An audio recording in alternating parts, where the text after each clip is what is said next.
Tandaan niyo po ito.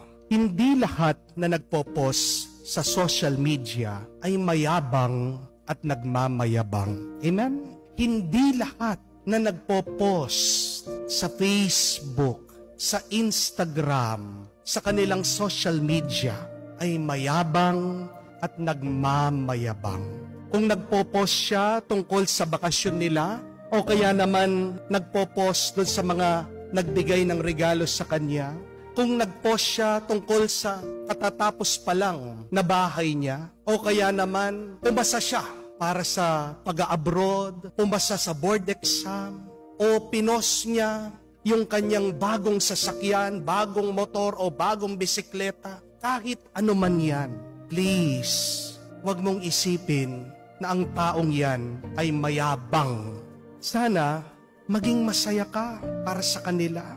Sana i-affirm mo yung ibang tao doon sa saya nila. Sana mag-compliment ka naman sa mga nagtatagumpay sa buhay. Amen?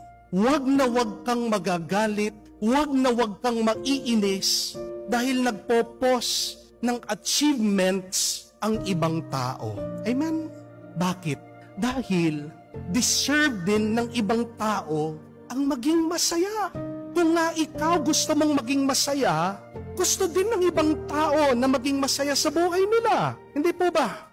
Isipin mo na lang, kaligayahan ng ibang tao ang mag-post sa kanilang social media.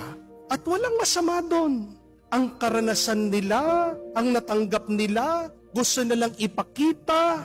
Minsan, ito'y pag-share lang, hindi ito pagmamayabang. Huwag sana nating masamain pag nagpo-post na ang ibang tao sa pictures nila, sa karanasan nila, sa natanggap nila. Dahil totoo lang na masaya at maligaya sila. Diba? Kung masaya ka, kung masaya tayo, hindi naman po natin maitatago ito. Di po ba? Pag masaya ka, ano yung gagawin mo? Magsisigaw ka, magtatalon ka, gagawa ka ng eksena. Meron bang masaya na tahimik lang? Sino yung mga tahimik lang? Yung mga umiiyak, yung mga malungkot. Pag masaya ka, pinapangalandakan mo sa ibang tao. At ang tanong, masama ba yun? Hindi.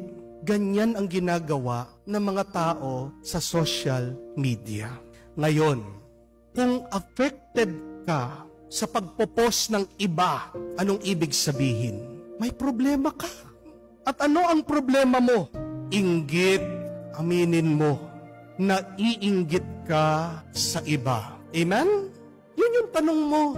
Bakit ako naiinggit sa iba?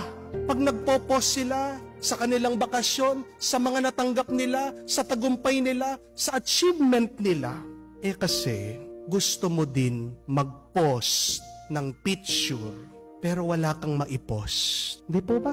Ano ang ibig sabihin kapag ikaw ay naiinggit? Hindi mo matanggap na may nangyayaring mabuti sa kapwa mo. Amen? Ang taong inggit, walang nakikitang mabuti sa buhay niya. Kaya palagi siyang nakatingin sa iba. Yun yung tanong paano ba natin aalisin ang inggit?